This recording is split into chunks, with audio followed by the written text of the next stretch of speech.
This is size 12 Kamasan B200 long shank hook, and the thread I'm using is Uni 60 rusty brown. I've got to add some wax on the thread. This catches just about from here,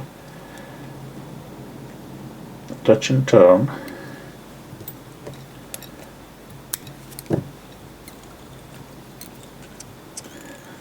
and just come back again to build up a nice tapered shape for the body. So just go back up again, touching turn, spin the thread, bobbin to open the thread. If you spin it anti-clockwise, the thread will open. Just go all the way, just about here, stop. And for the tail I'm using Claret pheasant tail. It's about a few fiber, I would say about 3 or 4, and I will get some more. You can use different fiber.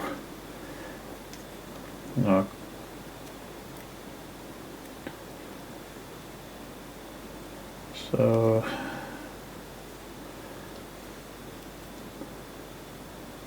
yeah.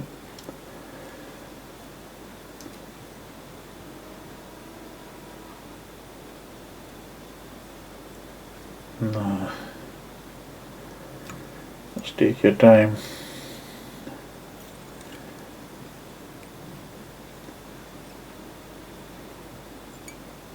Skip a turn and just pull this when you're happy. And just a little bit more. That's fine. And just catch all these fiber. Come back all the way up.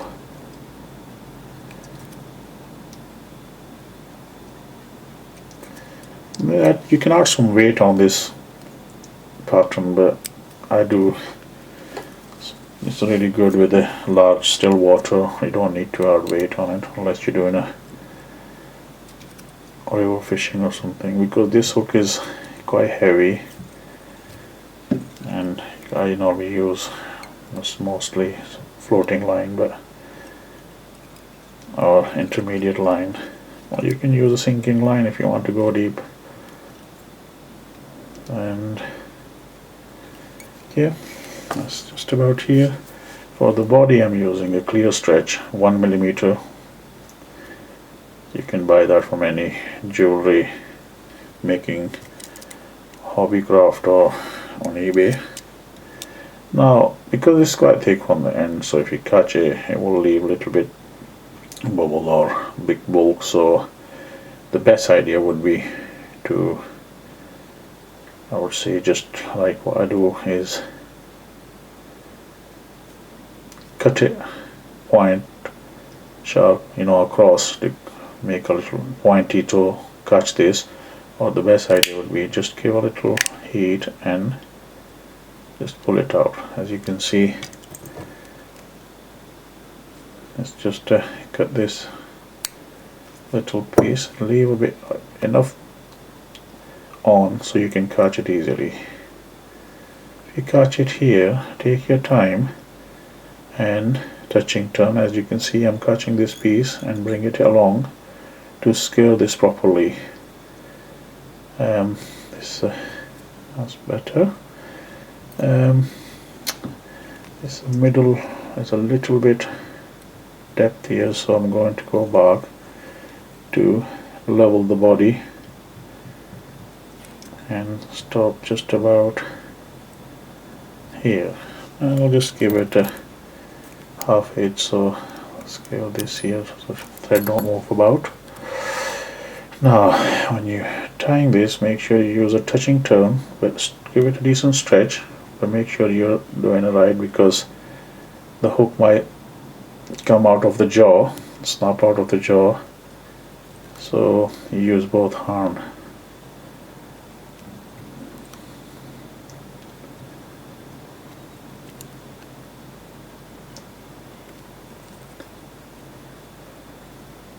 as you're coming along, make sure there's no gap in between. Now that's fine. Right, now when you catch it, just take your time, just give about a few turns and give it, hold it tight, few more turns and snap this off. Leave a little bit on, I'll show you why. Because see, as you can see, this a little bit here. What I'll do, I'll just melt it. Once it's melted, then you can, as you can see, catch it with the thread to secure it really strong. That's fine. Now just make sure it's all strong now. For the head and thorax, I use same fiber, Claret pheasant tail. Just take a decent amount of fiber to build up a nice head. It's entirely up to you. That's enough actually. I'll say about 10. Keep them equal like this, and then pull them off. Now you see this end bit helps to make a nice front leg, so I'll just catch them here, couple of turns. This is a bit long, so just pull it.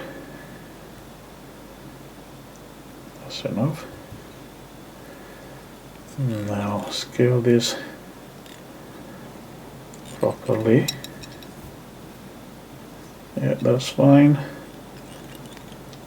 You can use a different fiber in this, you know, make it last you long. As we all know, the fibers, these pheasant tail fibers are not really strong enough, so just for a demonstrating person, I'm using these just to help me tying easy. So now for the dubbing, I normally use peacock or hare's ear. This is a synthetic dubbing, which is a mix with the orange, black and red. It looks very nice with this, so I'll just catch this dubbing by splitting this thread in the middle. You can do that without this, but I just find it easier and more stronger. Just split it nicely. Now when you catch these, just make sure they're all equally done. Just put them in, then make sure you just spread them equally, and just spin it before you do anything else. Spin it clockwise, catch all this dubbing equally. Let's give it a good spin, so it just looks like it's all done now. And now touching turn again. As you can see, I'm not going towards eye too much, because I just find it is easier to, it's hard to tie when you eye to whip finish when there's too many fiber front of the eyes. Now these front bits, I'm going to split them in equally either side of the eye. It doesn't have to be equally, but just make sure they're all half and half. There's enough on either side, and then pull them backward like this, and then just catch them and bring this forward on the head, make a nice thorax. Right, that's fine. Now one, Just one turn, pull this back and chop these off. Okay. Right, open the thread again,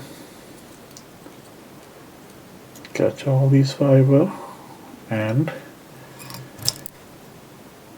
whip finish.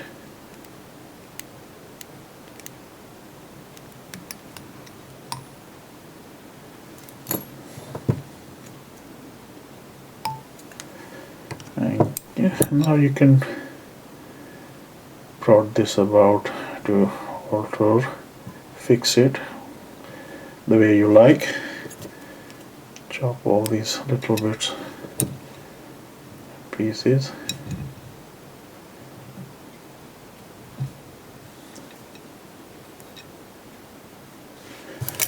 Final bit, just to varnish.